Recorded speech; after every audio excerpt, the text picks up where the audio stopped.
Biz indi hara gedirik? Gedirik evə, bizim həyətə. Aha, nə var orada? Gedirik yaxşı bir çay qonaqlığı, bir samavar çay. Bəh, xoroz quyruğu bir çay içərdik. Bəli, sözsüz ki. Zəhmətkeş fermerin bütün məhsulları dadlı olur. Hər nə varsa onun süfrəsində həm halaldır, həm də necə deyirlər, bərəkətlidir, gözəldir. Başqa nə var həyətində? Həyətdə var mal, heyvanat, qoyun, quzu. Qoyun quzu da saxlayırsan. Burada bizim məhəllədir. Bu avadanlıqlar kimindir? Bunlarla bağlatmışam yoncalarımı da, qonşular da. Yəni alıblar, dövlət xəttindən alıblar, işlətirlər.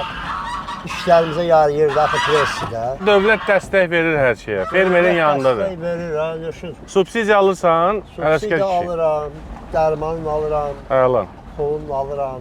Bir dənə qalır insana işləmək. İşləmək, Yəni şəhərə qaçıb gəlməyin adı yoxdur da. Bu cavan uşaqlar olur, asan nəyəsə qaçırlar, deyirlər ki, hər şey asan olsun. Asan heç şey yoxdur. İliyən kəndində, evində, eşiyində qazanır, dolanır. Bəli. Evlərin şəraiti də yaxşıdır. Elə əkinlə, biçimlə. Ağlı olan uşaq elə burada da işləyir, çörəyi qazanır, atasına, anasına kömək edir, evində, eşiyində dolanır. Elə kənddə qalıb işləmək lazımdır ki, kənd adamı da necə deyirlər, onun o əziyyətinlə, zəhmətinlə hər şeyə gələn məhsullarda şəhər cəmaatının elə hamımızın süfrəsinə gəlib çıxsın. Süfrəsinə gəlib çıxsın. Süfrə demişkən, sən çay söz vermişsən mənə. Düşün, gəlin, buyurun, gəlin içəri. Çox gözəl həyət bacan var. Sağ ol, Allah. Xeyir işlərə qapına gələr inşallah.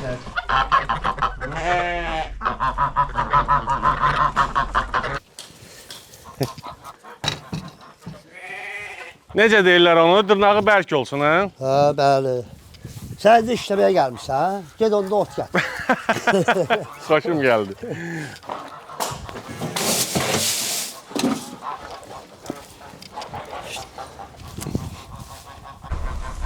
Qucu. Məncə biraz da gətirmək lazımdır, azdır. Qazlar üçün arpa da gətirərsən.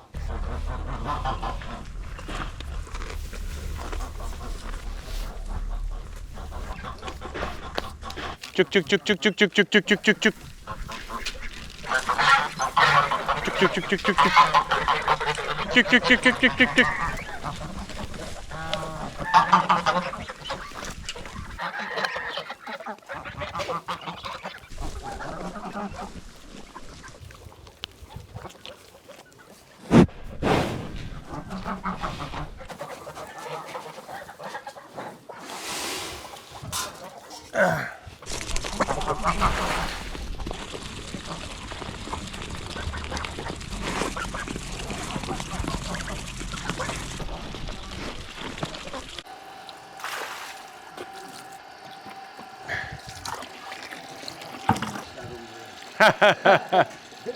Mən gəlmişəm sənə kömək eləməyə qardaş. Mən bunda bir gün işləyirəm, amma sən hər gün bu əziyyəti, zəhməti çəkirsən. Adam bir gün kənddəki işləri görəndə yorulub əldən düşür. Kənddə yaşayanlar hər gün eyni işləri görürlər valla. Əsl kənd həyatı vaxt budur. Kənd adamı Şabranda. Ay Ələskər, özümə süzmüşəm, özüm içirəm. Süzsün pis olmaz, deyilmədiniz. Bugün işləri mən görürəm. Allah canımızı sağ olasın. Ələskər, bu nə mürəbbəsidir? Elə həyətdən deyəndə kənddəndir. Yığıb uşaqlar yatıb düşürdü. Hər şey necə deyərlər? Təbii və orqanik. Çox sağ ol, Allah köməyin olsun. Sən sağ ol qardaş. Hansınla? Hələ bundan içəcəm, böyürtükən. Böyürtükən. Bayaq gördüm sənin o əkin sahənin yanında böyürtükən kolları var. Hələ oradan yığmışıq. Elə oradan yığmışıq. Hə, valla, oradan yığıb gətiririk. Baxa görə bu çayı nətər dəmləmsən. Bax gör.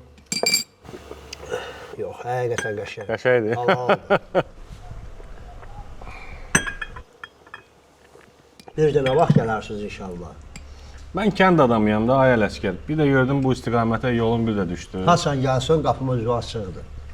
Kənd adamları nə vaxt yürüyürsünüz? Həmişə bax belə qonaqpərvər olurlar. Bu Ələskər yaxşı, həm də zəhmətkeş adamdır. Təki məhsulu bol olsun, işləri avand olsun. Belə, kənd adamının Şabran macərası da burada başa çatır. Görüşərik. Sağlıq olsun.